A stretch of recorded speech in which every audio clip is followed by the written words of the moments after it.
कि गुरुकुल में भगवान गए, सुदामा जी से भेंट हुई,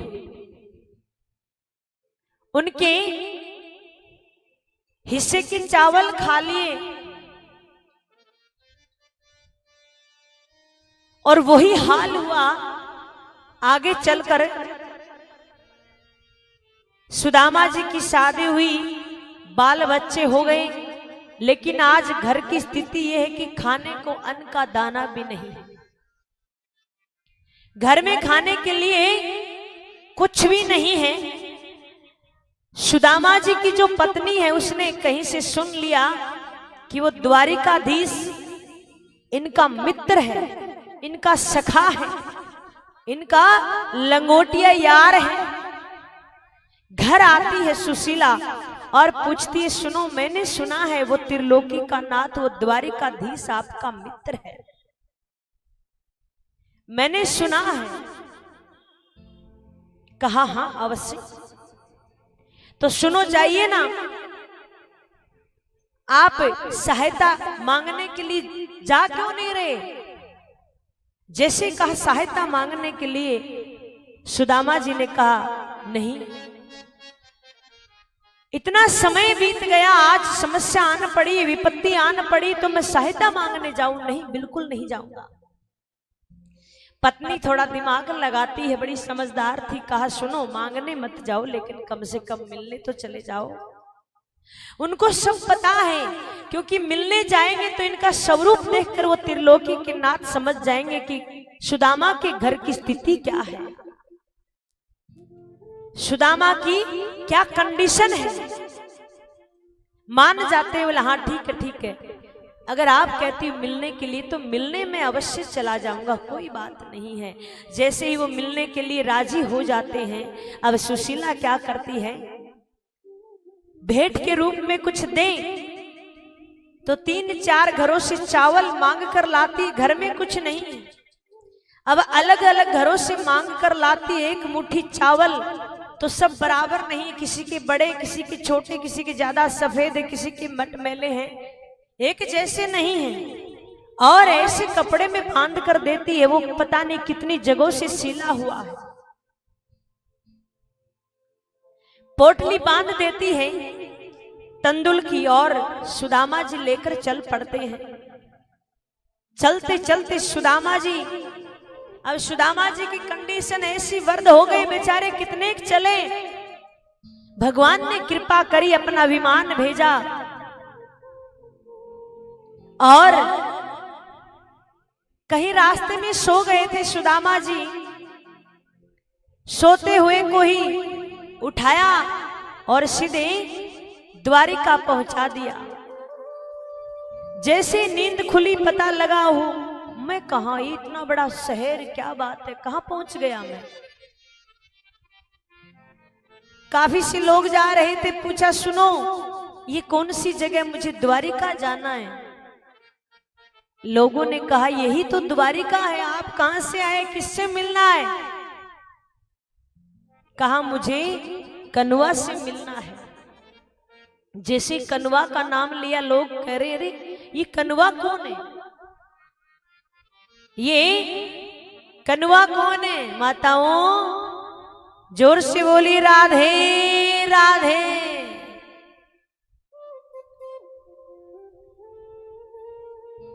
राधे नाम का उच्चारण मतलब निंद्रा देवी को दूर भगाना।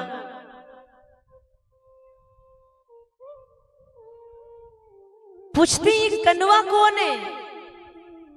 एक समझदार सा व्यक्ति मिलता है और कहते सुनो ये कनुआ अपने ही द्वारिकाधीश को कह रहे हैं, पर ये द्वारिकाधीश से मिलने जाएगा, इसकी कंडीशन ऐसी, इसके वस्त्र सभी फटे हुए हैं, कोई भी वस्त्र सही नहीं है, क्या बात है, ये जाएगा।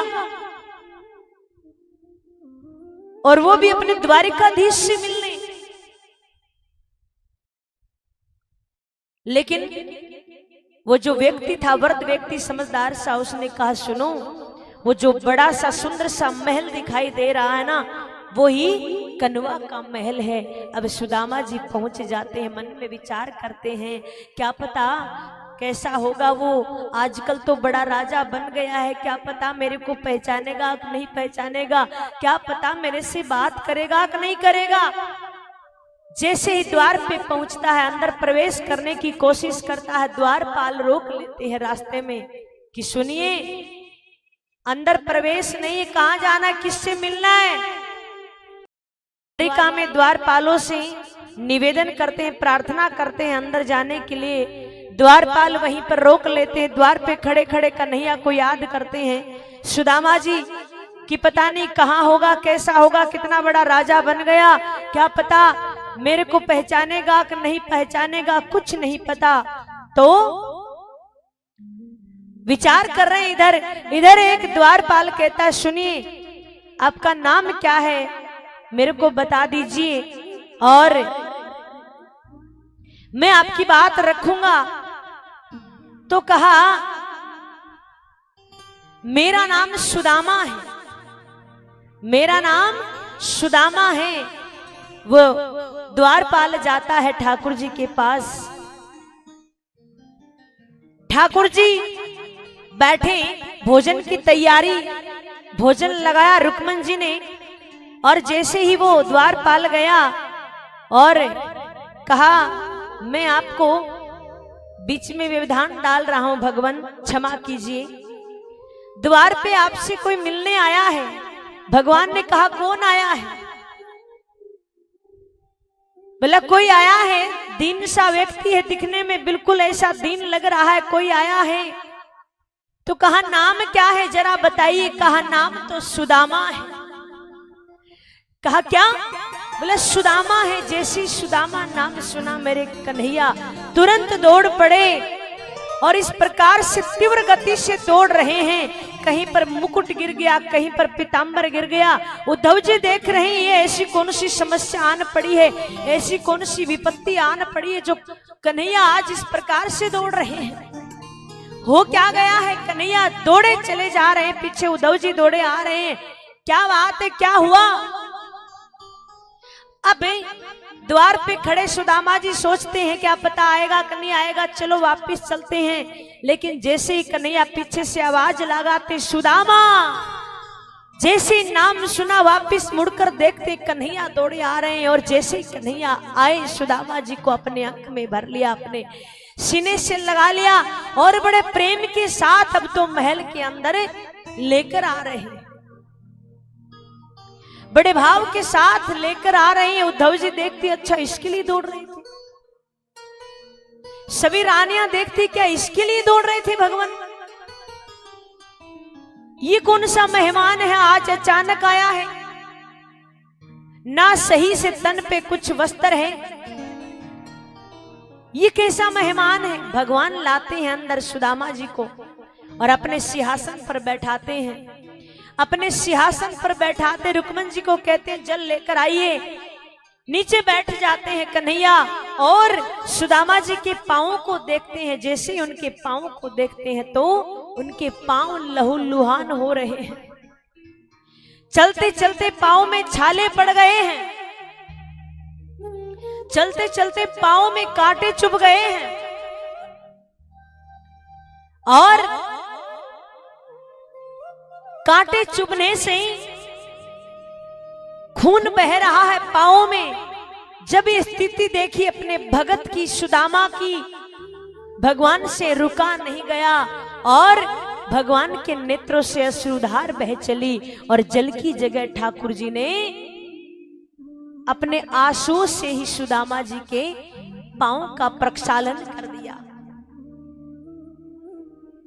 अपने आंसुओं से ही उनके चरणों को धो डाला। अब महाराज मन में सोचते हैं ये कैसा मेरा भगत है, ये कैसा है सुदामा, कैसा भाव है इसका। बैठाते हैं प्रेम से, भोजन प्रसादी करवाते हैं। अब आपस में चर्चाएं होती हैं, लाला तूने शादी कर ली, बताई ना आए, भगवान कहते हैं आपने भी तो कर लिया, आपने नहीं बताया। अब चर्चा होती है काफी और उसके बाद ध्यान जाता है ठाकुर जी का। ठाकुर जी कहते सुनो भाभी ने हमारे लिए क्या भेजा है। जैसे ही कहा भाभी ने हमारे लिए क्या भेजा, सुदामा जी जो पोटली लेकर गए थे छुपा लेते हैं। कहते सुन कन्हैया बात बदलने के लिए, सुन कन्हैया बचपन में देख अपन कैसे खेला करते थे, छुपम छुपाई खेला करते थे, देख किस प्रकार से। कहते सुनो ये बताओ भाभी ने क्या भेजा है, भेजा है कि नहीं, मना कर दो नहीं भेजा है तो। सुदामा जी विचार करते हैं ये छलिया है, बड़ा छल करता है, इससे कोई बात छुप नहीं सकती है। कहते सुन कन्हैया देख तेरे को बताऊं, बचपन में देख अपन कैसे कैसे खेल खेला करते थे, याद है तो को? बोले नहीं नहीं एक बात बताई भाभी ने क्या भेजा है। सुदामा जी जैसे पोटली छुपाने लगते हैं ठाकुर जी पोटली छीन लेते हैं हाथ में से, पोटली खोलते हैं। पहली मुट्ठी जैसे ही प्रभु लेते हैं स्वर्ग सुदामा जी के नाम हो जाता है। वो तंदुल दूसरी मुट्ठी जैसे ही ठाकुर जी पाते हैं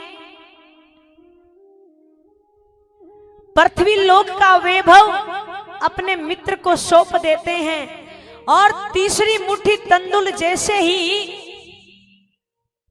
पाई और बैकुंठ जैसे ही देने लगे, लक्ष्मी ने यानी रुक्मन जी ने रोक लिया, कहा रुको रुको रुक जाइए, कहने का बहाना बनाया चावल अभी कच्चे हैं, पेट दुखेगा, पेट दर्द करेगा, आप मत पाइए। कहना ये चाह रही थी कि अपना निवास भी क्या दान में दे रहे हो, कैसा दानी है मेरा पिया, क्या तुम अपन जो रह रहे हैं ये भी दान कर रहे हो। रोक लेती है। जाने का समय होता है और सबसे मिल रहे हैं कन्हैया, मिलवा रहे हैं सुदामा जी से।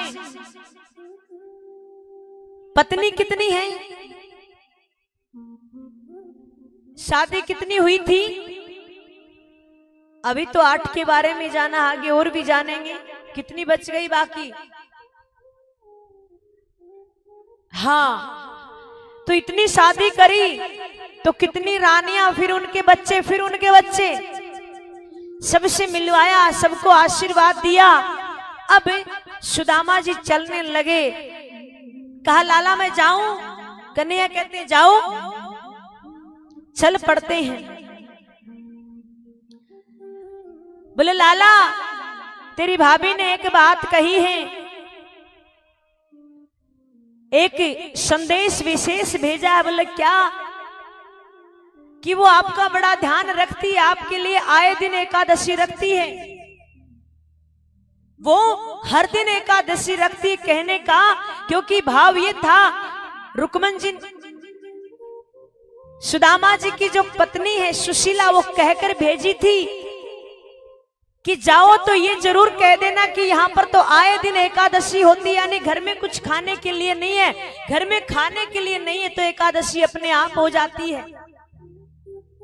जैसे ही कहा कि यहाँ तो हर दिन एकादशी होती है, ठाकुर जी तो अपने आप समझ जाते हैं। चलते चलते चलते चलते सुदामा जी अपने स्थान आते जहां पर टूटी सी झोपड़ी ब्राह्मणी को छोड़कर गए थे, वहीं आते देखते बड़ा सा महल, वो झोपड़ी गायब। चारों ओर देखते हैं, फिर विचार करते हैं क्या पता कोई आ गया होगा, मेरी झोपड़ी हटा दी होगी और अपना महल बना लिया होगा। फिर किसी व्यक्ति से पूछते सुनो ये महल किसका है, कहीं मैं गलत जगह तो नहीं आ गया। तो व्यक्तियों ने कहा ये महल तो सुदामा जी का है। विचार करते जरूर कोई मेरे ही नाम का, सुदामा ही नाम का व्यक्ति आ गया और महल बना लिया। खड़े खड़े मन में विचार करते कन्हैया तेरी मर्जी, जैसा तू करना चाहे, जैसे तू रखना चाहे। वापिस चल पड़ते, चलो कहीं और चलते हैं। पीछे से आवाज आती सुनो सुनो यही अपना महल है।